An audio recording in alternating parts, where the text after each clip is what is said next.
नमस्कार, मैं हूं नेहा शुक्ला और आप देख रहे हैं जस्ट टीवी का बेहद ही लोकप्रिय और खास कार्यक्रम स्ट्रेट टॉक। राहुल गांधी अपने अमेरिकी दौरे को लेकर लगातार बीजेपी के निशाने पर हैं। राहुल गांधी के बयानों को बीजेपी देशद्रोही, देश विरोधी ताकतों के साथ खड़े होने जैसा करार दे रही है। अब राहुल गांधी अमेरिकी सांसदों से मुलाकात करते हैं और इस मुलाकात में जो अमेरिकी सांसदों का प्रतिनिधिमंडल था उसमें देश विरोधी ताकतों का जो है कथित रूप से इसकी संज्ञा जिसको दिया गया है बीजेपी की तरफ से वो भी उपस्थित रहती है। ये उनकी और कांग्रेस की सोच का नमूना बीजेपी ने बताया। क्या अमेरिकी सांसदों के प्रतिनिधिमंडल में भारत विरोधी सोच रखने वाले इल्हान उमर से राहुल गांधी की मुलाकात को गलत कहना बीजेपी की सकारात्मक राजनीति है? बीजेपी के आरोपों में कितना दम है? क्या राहुल गांधी नेता विपक्ष के रूप में भारत की छवि बार बार विदेशी धरती पर खराब कर रहे हैं? आज के स्ट्रेट टॉक में समझेंगे बीजेपी के इन आरोपों को और समझेंगे कि सच्चाई क्या है। करेंगे इन सच्चाई को स्ट्रेट टॉक में पड़ताल। और आइए शुरू करते हैं स्ट्रेट टॉक, कार्यक्रम आगे बढ़ाते हैं। तो क्या राहुल गांधी भारत विरोधी बयान दे रहे हैं, देश विरोधी ताकतों के साथ खड़े हैं? कुछ और ऐसे सवाल हैं जो हम चाहते हैं कि अपने दर्शकों के सामने इन सवालों को रखें। ये सवाल एक नज़र अपनी टीवी स्क्रीन पर देखिए। राहुल गांधी के जो अमेरिका दौरा है इस पर उठ रहे सवालों के क्या मायने निकाले जाने चाहिए, इसे किस तरह से समझा जाना चाहिए, राहुल की भारत विरोधी अमेरिकी सांसद से मुलाकात कितनी सही मानी जाए, विवादित शख्सियतों से राहुल को मिल रहे समर्थन के क्या मायने हैं, जिस तरीके का आरोप बीजेपी ने उन पर लगाया है कि अब राहुल गांधी मात्र सांसद नहीं बल्कि नेता प्रतिपक्ष हैं। क्या बीजेपी राहुल को अब भी अपरिपक्व या फिर देशद्रोही नेता साबित करने पर तुली हुई है? क्या राहुल के बयानों को पीएम मोदी के बयानों से तुलना किया जाना सही है? आइए स्वागत कर लेते हैं हमारे आज के पैनलिस्ट का। हमारे साथ वरिष्ठ पत्रकार मुकुल त्रिपाठी जुड़ चुके हैं और बीजेपी के प्रवक्ता इकबाल सिंह चन्नी जी जुड़ चुके हैं और थोड़ी देर में जुड़ेंगे हमारे साथ कांग्रेस के प्रवक्ता प्रोफेसर अजय उपाध्याय भी। शुरुआत करती हूँ मैं, आप सभी का बहुत बहुत स्वागत है।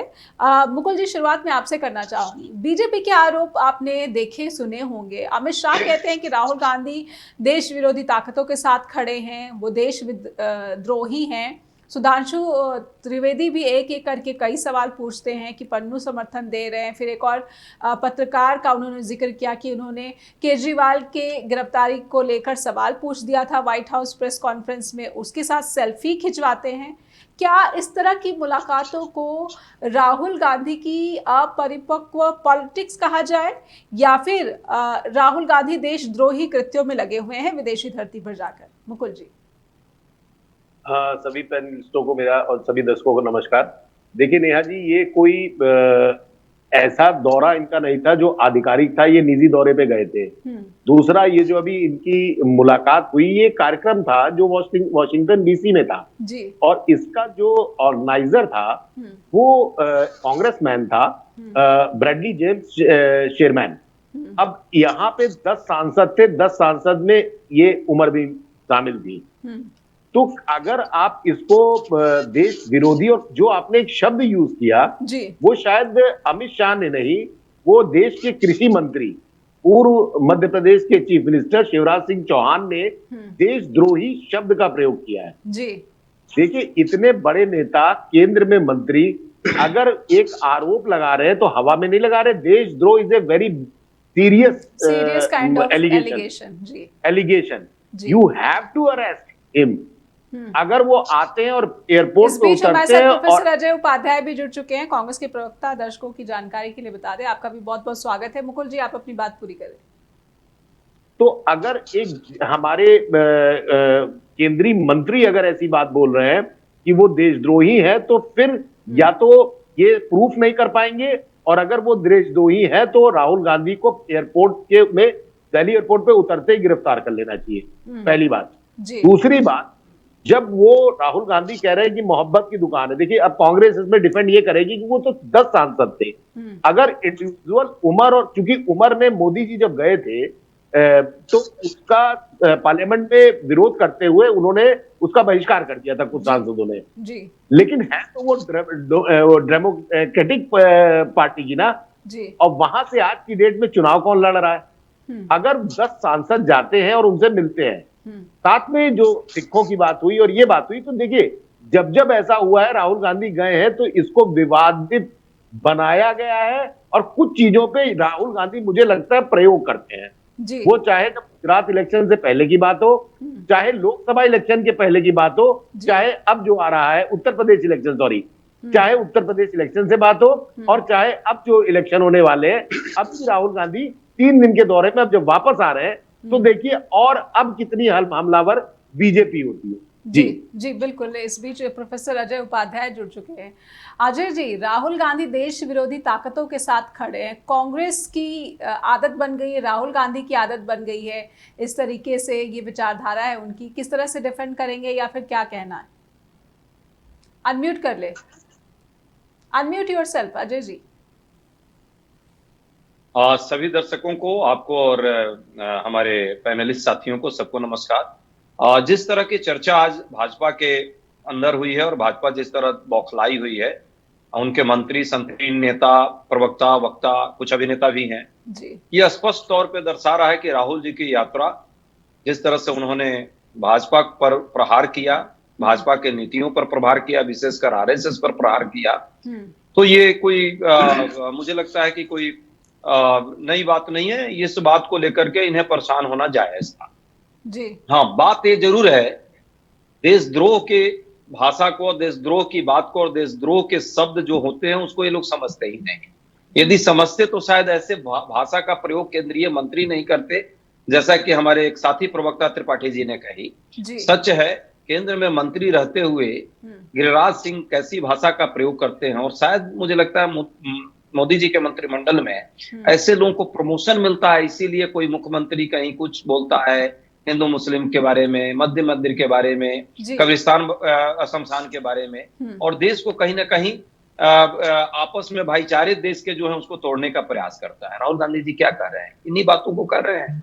देश के अंदर भी बोलते हैं, बाहर भी बोलते हैं कि भाई देश के अंदर नफरत फैलाने का एक जो है मशीन है भाजपा है। भाजपा नफरत फैलाकर देश को तोड़ना चाहती है, संविधान को खत्म करना चाहती है, संस्थाओं को नष्ट करना चाहती है, जो कर चुकी है।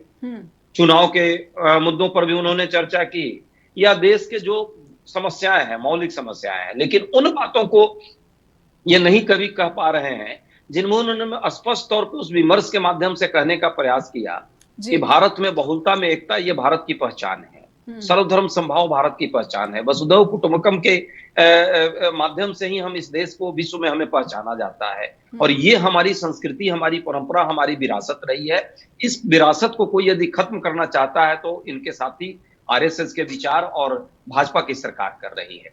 यदि ये बात तो कह रहे हैं तो कहाँ गलत कह रहे हैं? पहली बात, तार्किक ढंग से इसको हमें जो है जवाब देना चाहिए। देशद्रोही कह दे, वही घिसी पिटी कुछ बात कह दे, उन पर व्यक्तिगत लांछन लगा दे, अरे भाई वो एक तर्क, उन्होंने एक संवाद स्थापित करने का प्रयास किया, एक विमर्श स्कूल के बच्चों में, यूनिवर्सिटी के बच्चों में, इंडियन डायस्पोरा के लोगों के बीच में है। ओमर क्यों नहीं आप उसको काउंटर कीजिए यदि है तो। अमेरिकी सांसद इल्हान ओमर के साथ उनकी मुलाकात को कांग्रेस कैसे डिफेंड करेगी? वो तो भारत विरोधी बातें कह चुकी हैं। जब प्रधानमंत्री वहां पर गए और कांग्रेस में उनका संबोधन था, उसका बायकॉट कर चुकी हैं। फिर राहुल गांधी उनसे मिलते हैं, बेशक वो किसी प्रतिनिधि मंडल का हिस्सा थी, लेकिन राहुल गांधी कुछ तो सतर्कता बरत सकते थे। देखिए, पहली बात की प्रतिनिधिमंडल का हिस्सा उस पार्टी के जो अमेरिका में जो एक पार्टी है, उस पार्टी के प्रतिनिधिमंडल के यदि कोई हिस्सा बनकर आता है तो ये तो पार्टी को तय करना था, उस पार्टी को, कि किसको वो भेज रही है। राहुल गांधी तो नहीं तय करेंगे ये। यदि कांग्रेस पार्टी कोई प्रतिनिधिमंडल अपना भेजेगी तो कांग्रेस पार्टी तय करती है कि वो किससे मिलेगी। अब खालिदा जिया से कौन मिलने जाएगा, या शेख हसीना से कौन मिलेगा? यदि पार्टी का कोई रिप्रेजेंटेटिव जाएगा, या कम्युनिस्ट पार्टी ऑफ चाइना में जब इंडिया के भारतीय जनता पार्टी के लोग गए थे वहां प्रशिक्षण लेने, तो कौन जाएगा? ये तो पार्टी तय करेगी। अब चाइना वाले तो नहीं तय करेंगे कि इनको आना है, इनको नहीं आना है। उसी तरह अमेरिका में राहुल गांधी जी नहीं तय करते।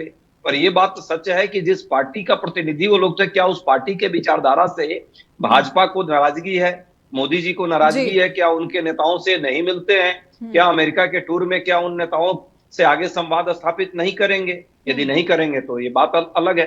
देखिए, बात ये किसी से मिलने जुलने का नहीं है नेहा जी। आपके दर्शक समझ रहे हैं, राहुल गांधी के पीछे बार बार क्यों पड़ते हैं? क्योंकि राहुल गांधी उन मौलिक मुद्दों को उठाने का प्रयास लगातार भारत जोड़ो यात्रा, भारत जोड़ो न्याय यात्रा के माध्यम से कर रहे हैं, जो इस देश में जो मूल समस्या है जी। आर्थिक क्षेत्र में पूरी तरह से आपने नेस्तनाबूद कर दिया है। मुद्दे आपके पास जो महंगाई, बेरोजगारी और आय की असमानता है, उस पर आपका कोई निदान आप कर नहीं रहे हैं। अपने दो मित्रों को जो है क्रोनी कैपिटलिज्म के तहत पूरी तरह से सारे संपत्ति उनको दे दिए, और देश के आम आदमी को जो 80 करोड़ लोग हैं उनको 5 किलो राशन पर उनको जीने को जो है विवश कर दिया। ये देश की इकोनॉमिक्स खत्म हुई। कहीं ना कहीं देश की राजनीति में भी जो लोकतांत्रिक हमारा चरित्र है उस पर बार बार प्रहार करके आप लोकतांत्रिक भारत की तरह जो है अमेरिका भी एक लोकतांत्रिक मुल्क है, और एक लोकतांत्रिक मुल्क में इस तरह से किसी पार्टी का प्रतिनिधि अगर किसी देश के नेता प्रतिपक्ष से मिलने आता है तो फिर ये सवाल उठाना बीजेपी से समझेंगे इस सवाल का आधार क्या है। बीजेपी के प्रवक्ता उनसे समझेंगे कि आखिर इस आरोप का आधार क्या। तो राहुल का अमेरिका दौरा जो है वो विवादों में है, सवालों में, और सवाल पूछने वाली है बीजेपी, और साथ ही साथ एनडीए सरकार के मंत्री, कैबिनेट मिनिस्टर और गृह मंत्री अमित शाह भी इसमें शामिल है, गिरिराज सिंह भी शामिल है, बीजेपी के सांसद सुधांशु त्रिवेदी, एक एक करके जितने भी बीजेपी के बड़े नेता हैं या फिर मंत्री हैं उन सब ने राहुल गांधी को निशाने पर लिया है। हमारे साथ इकबाल सिंह चन्नी भी जुड़े। इकबाल जी, एक लोकतांत्रिक मूल्य में अलग अलग विचारधाराओं के जो है लोग होते हैं, वो चुनकर वहां पर संसद पहुंची हैं, वो कहीं ना कहीं अपनी पार्टी का जो है प्रतिनिधित्व करती हैं और अमेरिकी संसद का हिस्सा भी हैं। ऐसे में वो अगर राहुल गांधी से मिलने आती हैं तो बीजेपी को, जिस तरीके से बीजेपी उन्हें देश विरोधी ताकतों के साथ खड़े होने जैसा आरोप लगा रही है या फिर उन्हें देशद्रोही करार दे रही है, इस आरोप का आधार क्या है? जैसा कि यहाँ पे प्रोफेसर अजय उपाध्याय ने कहा है कि क्या राहुल गांधी ने तय किया कि प्रतिनिधिमंडल में कौन आए कौन नहीं आए? मैं आपको इसका जवाब देता हूँ। पहले मैं जो इससे पहले उन्होंने सिखों के बारे में बयान दिया, मैं उसकी बात कर लूं। पहले देखो, उन्होंने जो बयान दिया सिखों के बारे में, उन्होंने कहा कि क्या सिख पगड़ी पहनकर गुरुद्वारा में जा सकते हैं, क्या सिख हिंदुस्तान में कड़ा पहन सकते हैं? ये क्या दर्शाता है? कोई कह सकता है कि हिंदुस्तान में सिख पगड़ी नहीं पहनते हैं या उनको रोका जाता है, या कड़ा पहनकर नहीं जा सकते, रोका जाता है? ठीक है, इस पर जवाब ले लेंगे, लेकिन आप मेरे पहले सवाल का उत्तर दें। जी नहीं, ये भी तो बात है ना जी, तो बाद में लेना, मेरे को टाइम दे देना फिर।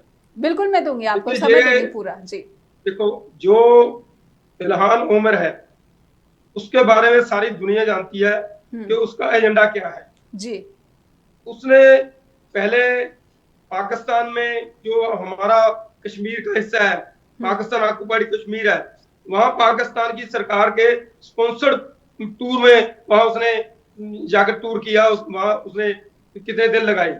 ठीक है, उसके बाद उसने भारत के खिलाफ संसद में प्रस्ताव पेश किया। तो जो खुलेआम भारत के देश की अखंडता के खिलाफ आईएसआई से वो उसकी हमायत करता है।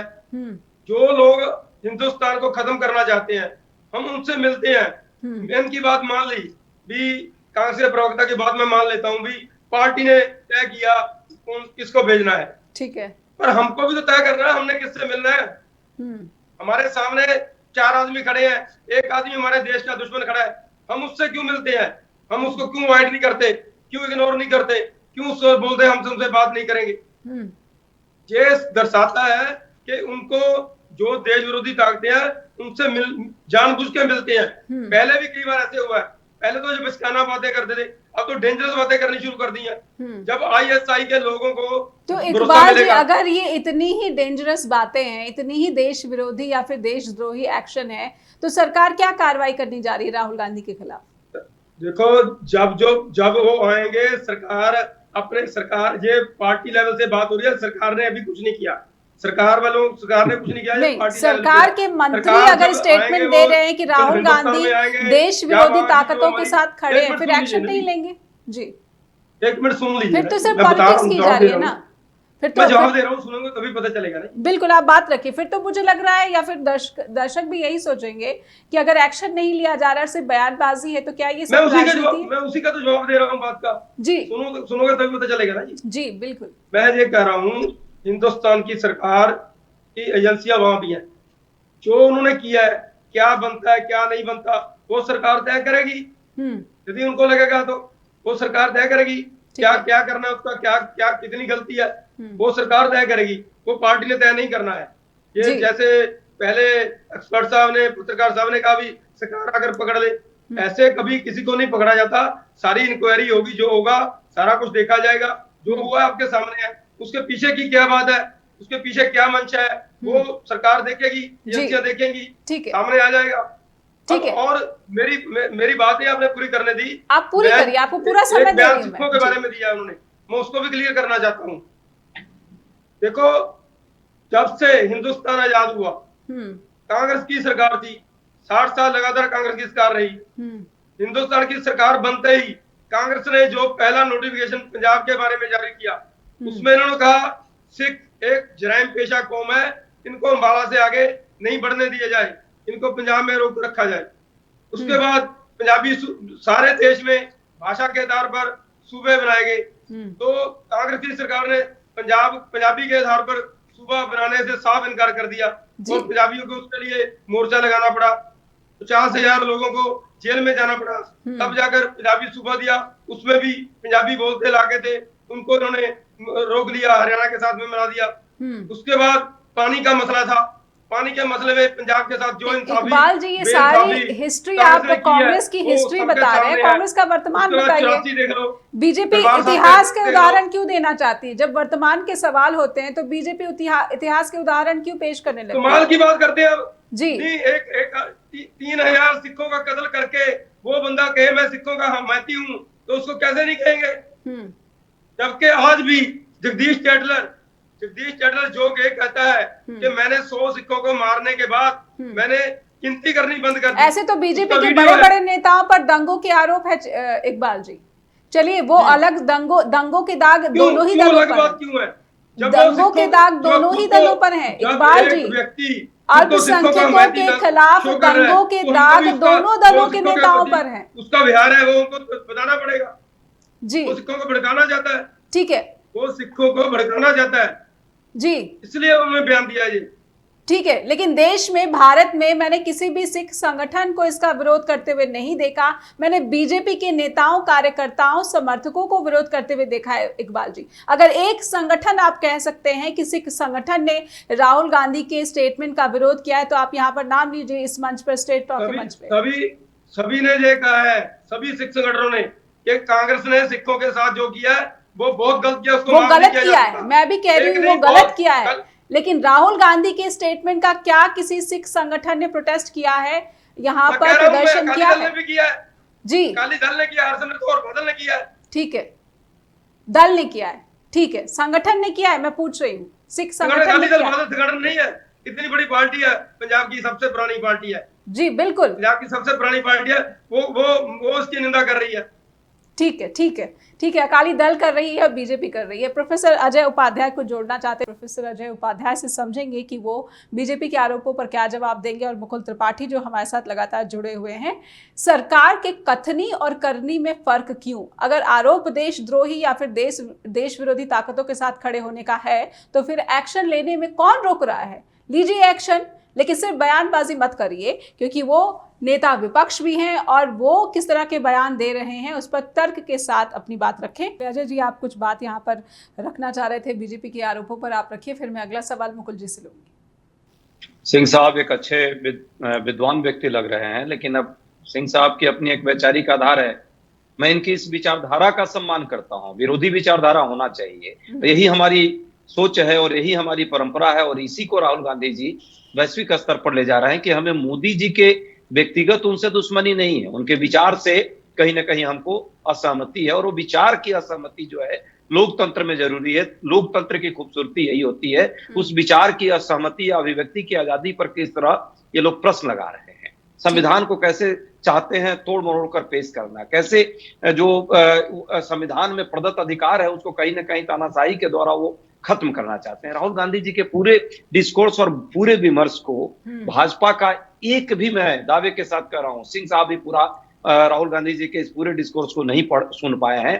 पूरा यदि सुनेंगे तो मैं दावे के साथ कहता हूं कल से इकबाल साहब जो हैं, हो सकता है वो राहुल गांधी के फैन हो जाएं, और राहुल गांधी के सारे विचारों से सहमत हो जाए। सिख समुदाय पर उन्होंने जो उस दिन बात रखी, वो एक उदाहरण के तौर पे एक व्यक्ति को जरूर उठाया उन्होंने, जो ऑलरेडी सिंह साहब के साथ ही जो इस लिबास में थे। और राहुल गांधी ने कहा कि यदि जो परंपरा देश में चल रही है, ये परंपरा आगे भी चलती रही, ऐसे ही होता रहा तानाशाही, तो लोकतंत्र में एक ही धर्म की बात आएगी, बाकी धर्मों के लोग जो है ये सब ये लिबास भी नहीं पहन पाएंगे। यहाँ हिजाब पहनने पर दिक्कत होती है, यहाँ कड़ा पहनने पर कल को दिक्कत हो जाएगी, कल को और चीज। एक उदाहरण था। अब भाजपा के लोगों ने कैसे, आईटी सेल ने उसको कहा कि नहीं, उन्होंने सिखों का अपमान किया। ये अंतर है। छवि बिगाड़ने के लिए पूरा जो है आईटी सेल लग जाता है राहुल जी के पीछे। जब विदेश में वो कोई बात रखते हैं डिस्कोर्स में, पूरा डिस्कोर्स जरूर पढ़ना चाहिए। और मैं आपके दर्शकों से भी आग्रह करता हूं, पिछले 3 दिन में उन्होंने जो बातें कही हैं, फिलोसफिकल भी कही हैं, पॉलिटिकल भी कही हैं, इंटेलेक्चुअली भी बहुत सारी बातें विचार विमर्श के दौरान कही हैं। राहुल गांधी जी को, इस देश के सभी लोगों को, आपके दर्शकों को उनके पूरे कॉन्टेक्स्ट को सुनना चाहिए। एक पर्टिकुलर पॉइंट को काट करके लोग इसी तरह बार बार, इनकी आईटी सेल गलत इंफॉर्मेशन देती है और ऐसे कई बार पकड़े जा चुके हैं लोग। फिर वही काम इस बार किया है उन्होंने। पर सच्चाई ये है, राहुल गांधी जी के विचार में आइडिया ऑफ इंडिया है। भाजपा का विचार आइडिया ऑफ इंडिया से नहीं मिलता है। भारत का विचार है बहुलतावादी, उदारतावादी, सबको लेकर चलने की धर्मनिरपेक्ष सोच है, सर्वधर्म समभाव की सोच है। और भाजपा कहती है अकेला मैं, एक पर भारी। वो अकेला हमेशा, सूट बूट अकेला, रहन सहन अकेला, खान पीन अकेला, भाषा एक। तो ये दोनों में अंतर है। ये सिंह साहब भी समझते हैं और उस परिकल्पना में सिंह साहब भी नहीं खड़े होंगे। अभी पंजाब में पंजाबियों ने भाजपा को नकार रखा है, क्योंकि उनको पता है कि वो क्या भाजपा का आइडियोलॉजी है। सिंह साहब जरूर जो भी बात रख लें, लेकिन ये सच भी जानते हैं लेकिन पंजाब में इनको क्यों नहीं। अजय जी, लोकसभा चुनाव में बीजेपी का जो ग्राफ है वोट्स का, वो पहले के मुकाबले बढ़ा है। जो वोट बैंक है बढ़ गया है। इकबाल जी जो है इस आंकड़े को रखेंगे, लेकिन इससे हो सकता है एकदम ये सच आप कह रही हैं। लेकिन आज भी सिख समुदाय भाजपा के इस एक रूप समाज की जो बात करता है, एक धर्म की विशेषता की जो बात करता है, उसको नहीं स्वीकारते हैं। और इकबाल साहब भी नहीं स्वीकारते हैं। बीजेपी इसका जवाब देगी, भाजपा के हिस्से बीजेपी इसका जवाब देगी। बीजेपी पे जो है सर्वधर्म सम्मान का जो है आरोप, सम्मान ना करने का जो आरोप लग रहा है, उस पर बीजेपी के प्रवक्ता क्या कहेंगे। लेकिन उससे पहले मुकुल जी से मैं एक सवाल जरूर लेना चाहूंगी। मुकुल जी, राहुल गांधी ने, ऐसा नहीं है कि पूरे दौरे पर जो है मोदी सरकार की आलोचना की है, एनडीए सरकार की आलोचना की है, चाहे वो बांग्लादेश की नीति हो, चाहे वो चीन की नीति हो, चाहे वो पाकिस्तान की विदेश नीति हो, सब पर उन्होंने कमोबेश जो है एनडीए सरकार की नीति पर ही जो उसका समर्थन किया, उसी तरह का जो है स्टेटमेंट दिया है। बीजेपी उन स्टेटमेंट्स को तो कोट नहीं करती है, लेकिन उन स्टेटमेंट्स को जरूर कोट कर रही है जहां पर, जैसा कि अजय उपाध्याय जी ने कहा है कि वो एक उदाहरण दे रहे थे, एक लाइन कह रहे थे कि कल को ऐसा नहीं होगा या फिर ऐसा होगा तो यही हमारी लड़ाई है, ये ना हो यही हमारी लड़ाई। मुकुल जी।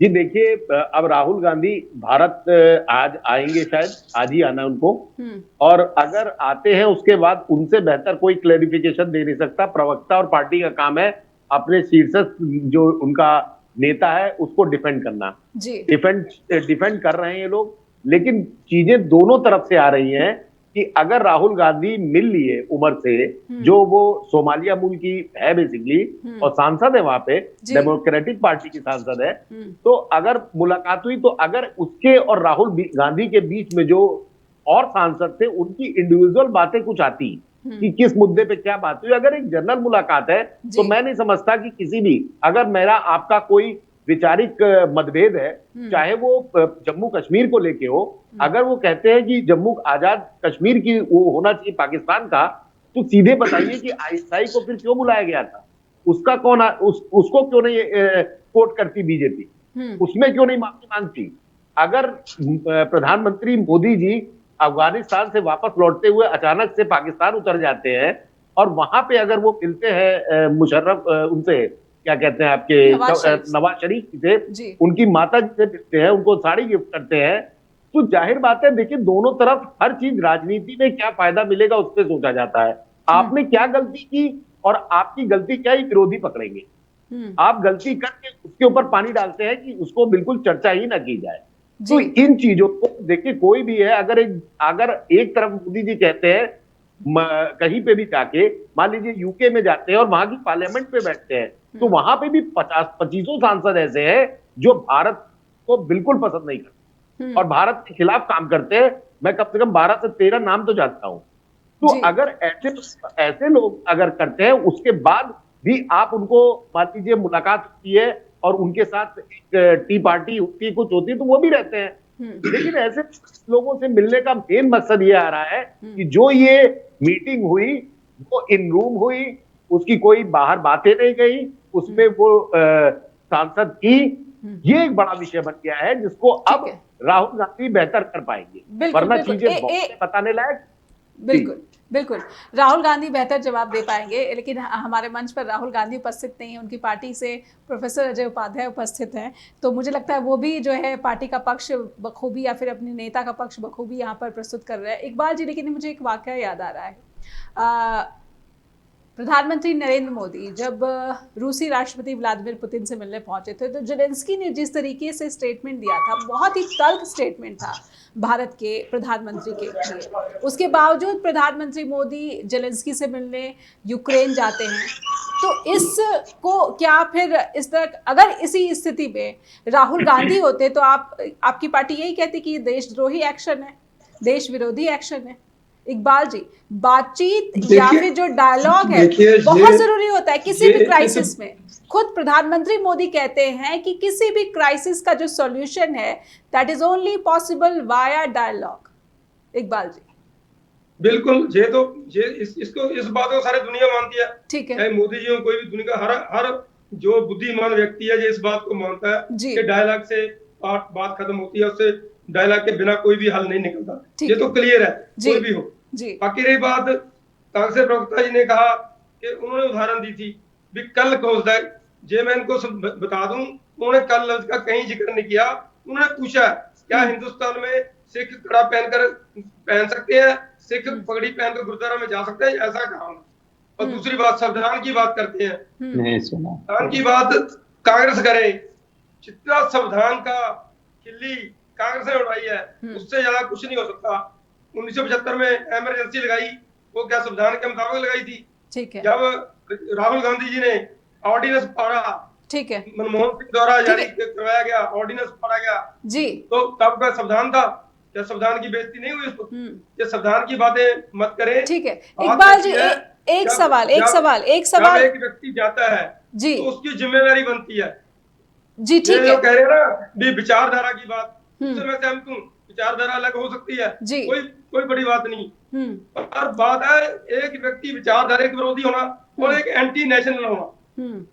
इल्हान उमर जो है वो एंटी नेशनल है, ठीक है, विचारधारा विरोधी होने से कोई फर्क नहीं पड़ता। इल्हान उमर एंटी इंडिया है, तो फिर एक और सज्जन है जो कि पत्रकार है, उन्होंने केजरीवाल की गिरफ्तारी को लेकर व्हाइट हाउस की प्रेस कॉन्फ्रेंस में क्वेश्चन पूछ लिया, तो वो भी क्या भारत विरोधी हो जाते हैं? केजरीवाल की गिरफ्तारी पर सवाल पूछने वाला पत्रकार क्या देशद्रोही या फिर भारत विरोधी कहा जाएगा कि उनके साथ अगर राहुल गांधी के साथ उन्होंने उस पत्रकार सज्जन ने जो सेल्फी ले ली तो वो भी भारत विरोधी हैं? ऐसे भारत विरोधियों का जो है राहुल गांधी को समर्थन मिल रहा है या फिर राहुल गांधी को समर्थन दे रहे हैं? एक बार ये जरा स्पष्ट कीजिए कि इस तरह से कोई सज्जन पत्रकार अगर सेल्फी ले लेते हैं जो कि केजरीवाल की गिरफ्तारी पर व्हाइट हाउस की प्रेस कॉन्फ्रेंस में सवाल कर लेता है, वो भारत विरोधी कैसे हो गया? नहीं, उसको भारत विरोधी नहीं कहा है बिल्कुल भी, ठीक है, कहा उसने बीजेपी के प्रवक्ता, बीजेपी के सांसद की स्टेटमेंट में बहुत फर्क है उस बात में, ठीक है, उस बात में फर्क है, ठीक है, उसको उसके साथ मत जोड़िए। नहीं, इन सभी नामों को सुधांशु त्रिवेदी ने गिनाया है, अलग बात है, इन सभी नामों को सुधांशु त्रिवेदी जी ने गिनाया है, इसीलिए मैं समझती हूँ कि भारत विरोधी कौन है? भारत विरोधी कौन है जो पीएके को पाकिस्तान का हिस्सा बता रहा है, या फिर केजरीवाल की गिरफ्तारी पर व्हाइट हाउस से उसका पक्ष जानना चाहता है, या फिर जो है जिसके साथ राहुल गांधी खड़े, या फिर सिखों पर जो राहुल गांधी की टिप्पणी है वो कितनी देश विद्रोही है बातें हैं या फिर देशद्रोही बातें हैं? मैंने आपको बताया ना, ये वो सिखों को भड़काने की बात है, ठीक है, सिखों में भड़काहट आ सकती है, उसके आगे की लाइन यही हमारी लड़ाई है भारत में। दिमाग उनका भी हमें तो पगड़ी नहीं पहनने दी जा रही, हमें तो कड़ा नहीं पहनने दिया, तो ठीक है, कुदरती है मैं भी हूँगा, मेरे को भी तकलीफ होगी, ठीक है, कोई भी होगा, ठीक है, उससे भड़काहट पैदा हो सकती है। ठीक है। एक लाइन चन्नी जी मुझे बताइए, भारत में माइनॉरिटी जो कम्युनिटी है उस पर बीजेपी क्या सोच रखती है? बीजेपी का नारा है सबका साथ, सबका विकास, सबका विश्वास। ठीक है, सारी मिनोरिटी और मेजोरिटी सब एक बराबर है। ठीक है। फिर असम में हेमंत बिस्वा शर्मा क्या कर रहे हैं? देखो, हेमंत बिस्वा की जो सरकार है वो कानून है, कानून के दायरे में बात कर रहे हैं, वो कानून के बाहर नहीं कर रहे हैं। वो किसी प्रदेश के मुख्यमंत्री होने के नाते वो कह रहे हैं कि मैं मियां मुस्लिमों को यहाँ से निकाल दूंगा, या फिर मैं तो बात करूंगा, उनके खिलाफ बोलूंगा। क्या कर रहे हैं फिर बीजेपी के मुख्यमंत्री वहां, क्या कर रहे हैं? देखिए, बात सुनिए, मैं आपको समझा दूं वो बात। वो उन्होंने हिंदुस्तान के मुस्लिम के लिए नहीं कहा है, जो बांग्लादेश से आकर इलीगल रह रहे हैं उनके लिए कहा है उन्होंने, वो क्लियर भी किया है उन्होंने। ठीक है, तो दूसरी तरफ अदरवाइज मत लीजिए उसको। उन्होंने जो बांग्लादेश के मैं सर्वधर्म सम्मान की बात करी, सबका साथ सबका विकास। ठीक है, हाँ जी जी, समझने की कोशिश करेंगे कि भारत विरोधी बयान किसे माना जाए और किसे ना माना जाए। प्रोफेसर अजय उपाध्याय भी जुड़े हैं, पहले उनकी एक छोटी सी टिप्पणी, फिर अगला सवाल मुकुल जी के साथ। अजय जी। हाँ जी, इकबाल सिंह जी ने जो बात रखी है, मैं पूरी तरह से इनके भोलेपन पर, इनके ईमानदारी पर मैं आज सही में कायल हूँ। जिस तरह से इनके राष्ट्रीय प्रवक्ता सुधांशु त्रिपाठी तक कह रहे हैं कि वो जो प्रश्न पूछा पत्रकारों ने वो देशद्रोह है, और इन्होंने इसको ईमानदारी से स्वीकारा, मैं इनको सैल्यूट करता हूँ। पर इस सच को भी मैं स्वीकारता हूँ कि जिस तरह इनको भी आईटी सेल ने जो क्लिप भेजा है बीच में काट करके राहुल जी का स्पीच, संभवतः उस भोलापन में इन्होंने भी उसी को पढ़ा है, नहीं तो उसको भी ये स्वीकारते कि वो गलत है जी। जिस तरह से आलू और सोना का जो कहानी था, राहुल गांधी जी ने कोट किया था और एक पार्ट को लिया था, जबकि वो ओरिजिनल जो क्लिप है वो मोदी जी का है, और पूरा देश मानने लगा कि वो राहुल जी ने कहा था। आज सबको सच्चाई क्लियर हुई है। उसी तरह कुछ दिन बाद सिंह साहब को भी ये सच्चाई क्लियर होगी कि जिस कॉन्टेक्स्ट में उन्होंने राहुल गांधी जी ने सिख समुदाय का उदाहरण के तौर पे पेश किया, वो उदाहरण सिर्फ यह है कि यदि किसी एक समाज, किसी एक धर्म पर यदि आप एम्फेसाइज करेंगे और बाकी को अलग कर देंगे, तो कल को किसी पर भी वो बात आ सकती है। उसमें आप भी हो सकते हैं, हम भी हो सकते हैं। अभी ये संदर्भ है, यही संदर्भ आपके दर्शक को भी जब पूरा उसको सुनेंगे, उनके स्टेटमेंट को, उनके डिस्कशन को, तो समझ में आएगी। मूल बात जो है ना, आज भी मूल बात यही है कि आपको अंदर से ईमानदारी होनी चाहिए, देश के प्रति प्रेम होना चाहिए, और देश के प्रेम में अडानी और अंबानी का प्रेम नहीं जुड़ता है। देश के प्रेम में इस देश के 64 लाख जो एमएसएमई बर्बाद हुआ है, उसको कैसे आप अच्छा करेंगे। जिस तरह से किसान 700 किसान सड़कों पर मर गए या मारे गए या हत्या हुई, मैं मानता हूं शहीद हो गए, उनके प्रति आपकी संवेदना कैसी है। जिस तरह महिलाएं लगातार न्याय मांगती रही जंतर मंतर पर, और लाठी और डंडों से उनको जो है शिकार बनाया गया, और इनके नेता जो है ब्रजभूषण सिंह जो है, उनके बेटा जो है चुनाव लड़ रहे हैं, उन पर कोई कार्रवाई नहीं हुई। देश प्रेम का मतलब समझना चाहिए सबको। भाजपा के इस कुरीतियों का विरोध करना देश विरोध नहीं है, ये पूरे देश के लोग समझते हैं। और यदि ऐसी बात है तो प्रधानमंत्री जी बाहर जाते हैं विदेशों में, कई ऐसे उदाहरण उन्होंने दिए हैं। उन देशद्रोह यदि सही में पूछिए तो वो है जब वो कहते हैं कि 2014 से पहले भारत में पैदा होना जो है जी एक तरह से पाप होता था। किसने कहा था? इकबाल सिंह साहब जरूर बताएंगे लाइन। ये मोदी जी ने कहा था 2014 से पहले, शायद आप भी पैदा हुए हैं और हम सब इसमें से 2014 से पहले वाले हैं। क्या हम लोग अपराधी हैं या पाप हम लोग समझते थे? नहीं समझते थे। भारत के प्रधानमंत्री ने बात कही। मोदी जी से मैं ये आशा नहीं करता था कि वो ऐसी भाषा का प्रयोग करेंगे। अपनी छवि चमकाने के लिए आप देश को कटघरे में कीजिए। राहुल गांधी जी भाजपा के विचार से असहमत हैं, भाजपा की नीतियों से असहमत हैं, पर देश ऊंचा रहे, देश अच्छा रहे, देश की प्रजातंत्र बनी रहे, मजबूती आए, निष्पक्ष न्यायपालिका और निष्पक्ष कार्यपालिका और निष्पक्ष जो विधायिका का जो रोल है वो बना रहे, संविधान सर्वोपरि है, संविधान जिंदा रहे। गीता, कुरान, बाइबिल जो है हमारा देश का संविधान है, उस संविधान के स्वाभिमान के लिए वो लड़ रहे हैं। देश के अंदर भी और कहीं भी जाएंगे जी। बेबाकी से जो बात ठीक है, अजय जी, मुकुल जी, समय बहुत ही अब सीमित शेष रह गया है। राहुल गांधी पे जिस तरीके से बीजेपी हमलावर है और जिस तरीके के स्टेटमेंट्स को कॉर्नर किया जा रहा है, क्या ये बीजेपी की हताशा दिखाता है, एनडीए सरकार की हताशा दिखाता है? राहुल गांधी पर इस तरह से क्यों पीछे पड़ी हुई है बीजेपी? आप इसके पीछे का जो लक्ष्य है या मोटिव है पार्टी का या फिर एनडीए के मंत्रियों का, वो क्या देख पाते हैं? देखिए नेहा जी, नो डाउट 2014 के बाद मोदी जी जिस नैरेटिव को लेके आगे चले हैं वो पूरे भारत में पहली बार हुआ कि एक शब्द निकला, हिंदू राष्ट्र की स्थापना होगी। तो पब्लिक जो इनके सपोर्टर हैं उन्होंने देखा कि भारत भी हिंदू राष्ट्र बन सकता है, जबकि ये संभव नहीं है। संविधान बदलने की बात हुई तो संविधान बदलने का मुद्दा लेके राहुल गांधी आए। इन्हीं के लोगों ने बोला सबसे पहले कि अगर हमको 400 पार सीटें आती है तो हम संविधान बदल देंगे, उसके लिए 400 सीटें तो चाहिए। कई मंचों पे यूट्यूब पे है। अब ये आ रहा है कि राहुल गांधी का वास्तव में अब ये बीजेपी वाले ही राहुल गांधी को प्रधानमंत्री बना के मानेंगे। मेरी अपनी टिप्पणी है। जितनी चर्चा राहुल गांधी की होगी लोग फैक्ट चेक करेंगे। 2014, 2010, 2001 वाले जो लड़के लड़कियां अब जवान हो रहे हैं और जो उस एज ग्रुप में आ गए, उनको सोचना पड़ेगा कि कांग्रेस ने किया क्या था जी। और जिस तरह से बेरोजगारी का स्तर और आंकड़ों का हेराफेरी की जाती है वो कांग्रेस हो चाहे बीजेपी सरकार अपने हिसाब से करती है जी। लेकिन कई ऐसी भूलें हैं जो बीजेपी ने भी की है, चाहे वो अटल जी की गवर्नमेंट में रहे हो, चाहे वो संसद पे हमला रहा हो।